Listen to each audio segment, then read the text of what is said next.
Assalamualaikum warahmatullahi wabarakatuh. Dan salam sejahtera buat kita semuanya. Rekan-rekan sosial dimanapun kalian berada, semoga selalu sehat dan bahagia. Berjumpa lagi dengan Az-Zahra Studio Channel. Dan pada kesempatan kali ini saya akan berbagi informasi penting untuk teman-teman KPM PKH, KPM BPNT, dan KPM BST bulan April 2021, baik yang sudah cair maupun yang belum cair. Informasi ini langsung disampaikan oleh Ibu Menteri Sosial, ya, Ibu Risma. Dan sebelum kita mendengarkan berita atau Ibu Risma, jangan lupa like, komen, dan subscribe. Kemudian tekan tanda loncengnya untuk selalu mendapatkan notifikasi berita dan tips-tips bermanfaat lainnya dari channel kami secara gratis. Karena channel ini akan selalu update membahas tentang bansos dari pemerintah dan tips-tips bermanfaat lainnya supaya kalian tidak ketinggalan berita. Dan langsung saja kita ke informasinya, teman-teman semua. Assalamualaikum warahmatullahi wabarakatuh. Shalom, Om Swastiastu, Namo Buddhaya, Salam Kebajikan, Rahayu. Jadi teman-teman, seperti dulu sudah pernah saya sampaikan bahwa tepat tanggal 1 April yang lalu kita sudah memiliki data yang itu sudah padan. Jadi identitasnya tunggal, kemudian padan dengan nomor induk kependudukan, dengan data kependudukan yang dikelola oleh Kementerian Dalam Negeri, yaitu Direktur Jenderal Kependudukan dan Catatan Sipil. Jadi data yang kami miliki tepat 1 April yang lalu. Kemudian yang kedua, karena kemudian data itu data yang baru, sehingga kemudian pada 1 April 2021, karena ini sebagai dasar untuk kami memberikan bantuan, maka kita memutuskan dengan keputusan Menteri Sosial nomor 12/HUK/2021 sehingga menjadi namanya New DTKS. Kemudian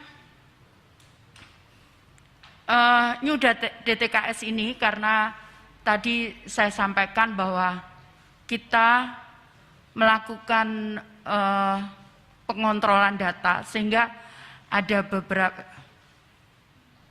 hampir kurang lebih 21.156 data yang kita tidurkan.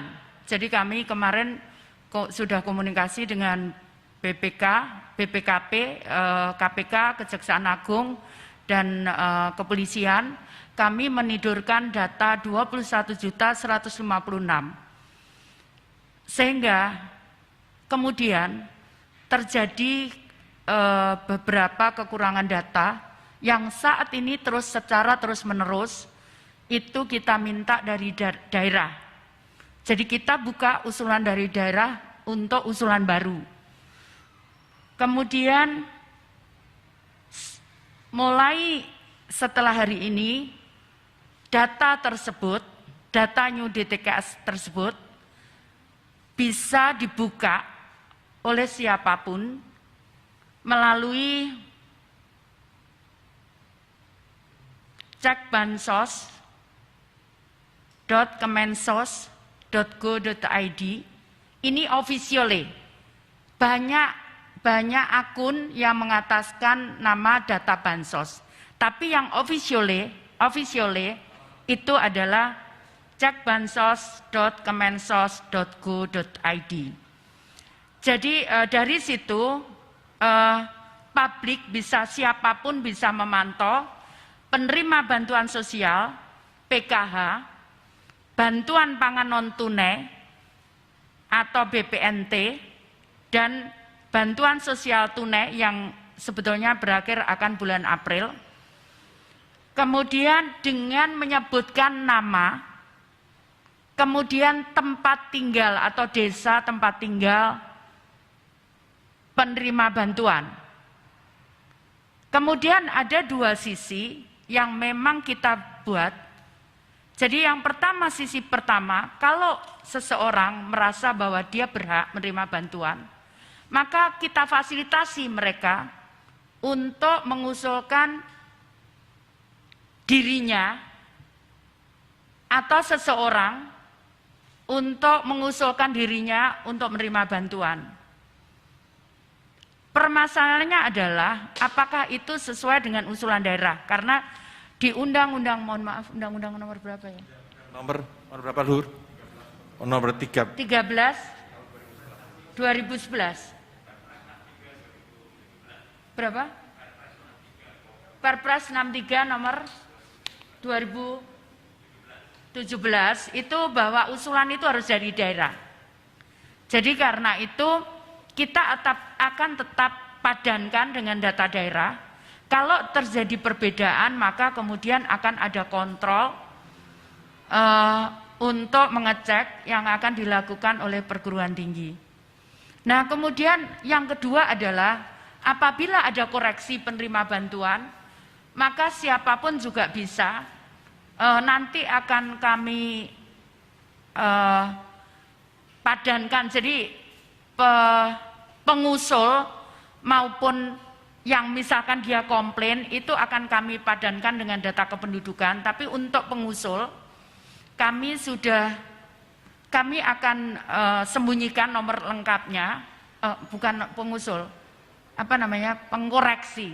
yang menyanggah, Bu. Yang menyanggah itu akan kami sembunyikan supaya itu berani, kalau memang mengkoreksi itu berani, akan kami sembunyikan sekian nomor di belakang nomor yang menyanggah begitu, supaya berani.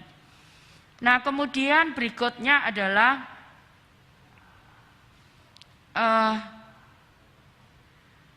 jadi itu tadi ya, jadi pengembangan fitur ini itu dilengkapi untuk usulan baru satu dan sanggahan atas data itu. Jadi siapapun bisa menyanggah itu, tapi nanti tetap kami akan cek dengan datanya akan kami cek dengan keperguruan tinggi. Itu kira-kira yang bisa saya sampaikan. Nanti kami akan kita jelaskan tentang bagaimana Melakukan cek, contohnya Bu. melakukan cek. Misalkan Jawa Barat ini kemudian dipilih kotanya, kemudian dipilih desanya, kemudian dicari namanya, sudah terima atau belum.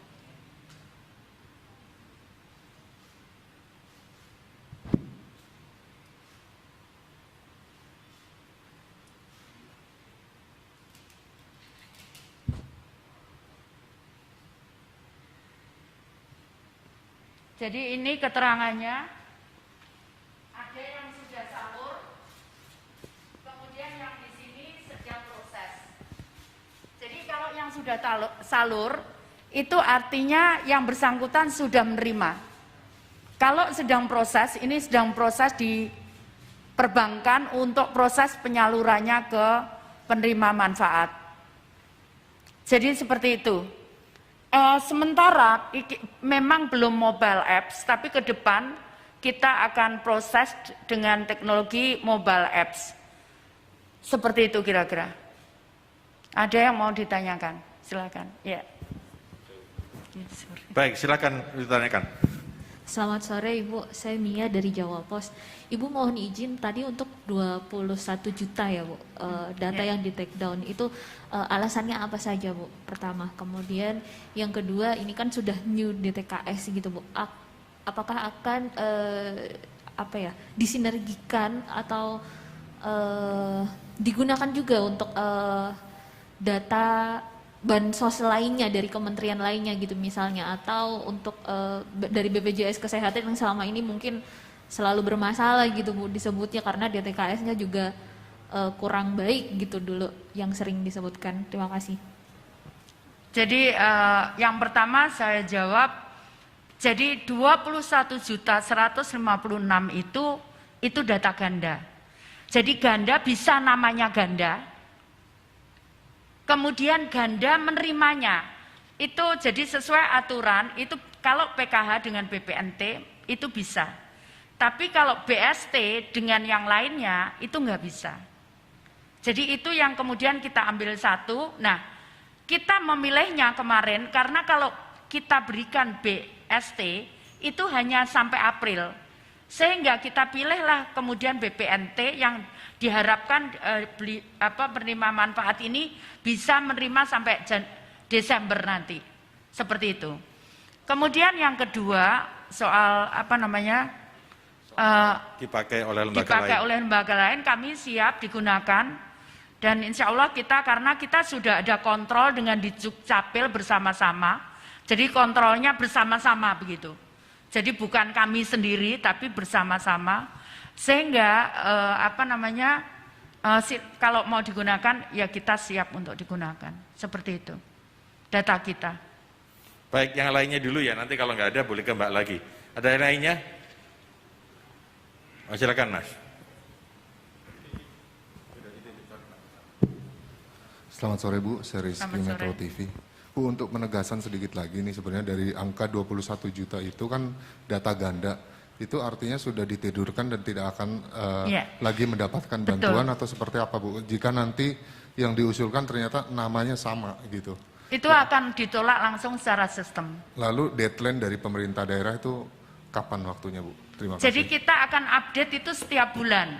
Biasanya kita mengupdate itu minggu pertama dan minggu kedua. Karena kami butuh proses administrasi minggu ketiga supaya bank bisa menyalurkan di minggu keempat. Seperti itu. Jadi biasanya seperti itu dan saat ini masih dibuka. Ya, mungkin bisa ditambahkan Bu, mohon maaf. Jadi untuk bulan ini itu kelayakan sampai tanggal 25 April. Jadi kalau daerah mengatakan ini tidak layak, daerah bisa mengusulkan untuk tidak diberikan. Tetapi untuk penambahan, penambahan dan perbaikan ada dua Bu, mungkin tadi nanti Ibu jelaskan, perbaikan karena anomali dan perbaikan karena harus diperbaikin, itu kita tunggu sampai tanggal 30 April. Jadi nanti sebagian besar misalnya BPNT, sebagian besar sudah disalurkan dulu, nanti kita yang terakhirnya nanti kita akan memperbaiki pada itu, khusus minggu ini, khusus bulan ini. Nanti yang bulan depan seperti yang Ibu katakan, siklus kita adalah 2 mingguan. 2 minggu pertama untuk perbaikan, usulan baru dan sebagainya, 2 minggu berikutnya untuk persiapan penyaluran, sehingga per tanggal 1 tiap awal bulan berikutnya diharapkan Bu Menteri sudah bisa diterima. Kira-kira begitu. Jadi kenapa kita butuh tiap bulan updatingnya, karena ada yang meninggal, mungkin pindah dan sebagainya. Itu kita perlu update tiap bulan, seperti itu.